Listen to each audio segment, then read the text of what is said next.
All right, welcome back to the show. The great Alabama Senator, Mr. Tommy Tuberville. Senator Tuberville, welcome, sir, as always.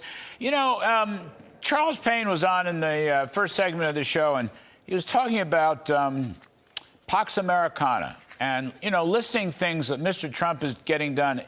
India, Pakistan, perhaps a ceasefire deal, the last American hostage being released by Hamas, the potential for, you know, Zelensky-Putin meeting. Trump himself might broker it. President Trump will be in the Middle East, and maybe something's cooking with Iran. Is there a Pax Americana back on? Is Mr. Trump reordering the chaos of the world under Biden into something resembling, you know, peace and prosperity and America first? Yeah, Larry, don't forget about the Abraham Accords. I think that might be one of the reasons he's going to see the Saudis and bounce around the Middle East. But I don't know how he keeps up with it.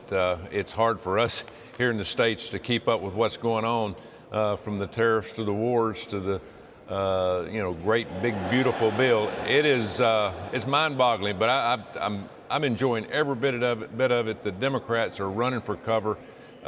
We dealt for 4 years with somebody that had no negotiation skills. Now we got somebody that just loves to do it. He eats and breathes it, and we're so fortunate to have President Trump as president. So think about this on the home front, I guess, but it's also international affairs. Basically, in the same 4 or 5 day period, we got a very good trade deal with the United Kingdom, and we have a 90-day pause and a significant easing of tariffs with China and the U.S. What do you make of that? Well, and there's about 30 to 35, Larry, I know for a fact, that are lined up ready to make deals with the United States. We're controlling it, and we should. You know, we're the grocery store of the world. You know, we make everything in terms of being able to make it available to other people. Now, we've got to get in the manufacturing business again. That's what President Trump's doing all this for. But we've got to be choosy with it. But in my state of Alabama, I have people coming every day about new manufacturing ideas. We want to move it here from either Ireland or Germany. It is amazing how much busier we are here in the Senate as Republicans of wanting to bring things back, and on the contrary of what the Democrats just tried to say, no, we don't want you here. We want to raise all of our food out of the country, put our farmers out of business. It is totally different than what it was 6 months ago. So nobody really talks much about it, but President Trump has raised $4 or $5 trillion for American investment. He's going to the Middle East and so forth. He'll probably raise, I don't know, a couple $1 trillion more. I'm just guessing, but that's part of the deal.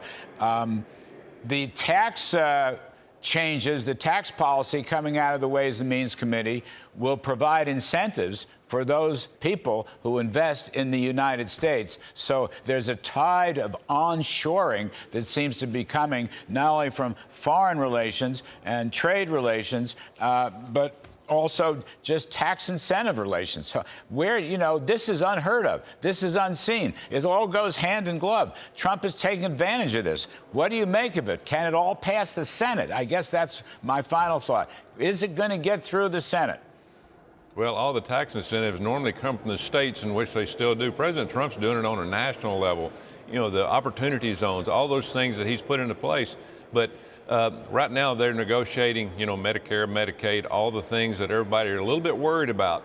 But always remember this. There's really, as we've looked at all this, it's all about reform. We have algorithms now that can go into Social Security and Medicare and Medicaid that can be hooked up to these machines that can make sure that we can cut out all this fraud and all this nonsense with people getting on Social Security, Medicare, and Medicaid that shouldn't be on it. We're not in the 20th century. This is the 21st century, and all those things will kick in this year. You don't hear much talk about AI in that area, but Larry, we will get it passed. It's going to be tough. We have to get cuts. We cannot pass a bill that does not have cuts in it. We've got to cut back somewhere close to the 2019 budget, and if we don't do that, I don't know how we can save the country, but President Trump is all for that, but he wants to do it in the right spots. But Senator Tuberville, you know, able-bodied young men should not be on Medicaid. They should not be on Medicaid. And the expansion of eligibility. So That's not a cut, really, sir. That's enforcing the eligibility mandate, which Barack Obama tried to break. Now you all have a chance to put it back together again. And Medicaid is still going to grow significantly. It's just going to grow by slightly less. It's not really a cut. It's just a slowdown in the phenomenal bankrupting growth. Well, illegals on Medicare, Medicaid, and Social Security.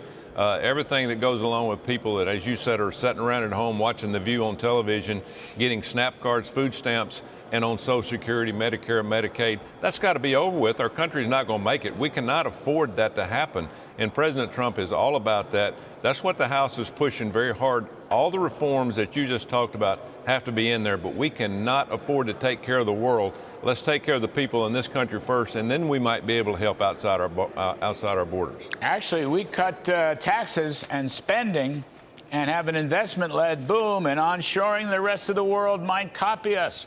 That's what happened under Reagan. Anyway, Senator Tommy Tuberville, thank you, sir. As always, we appreciate your wisdom.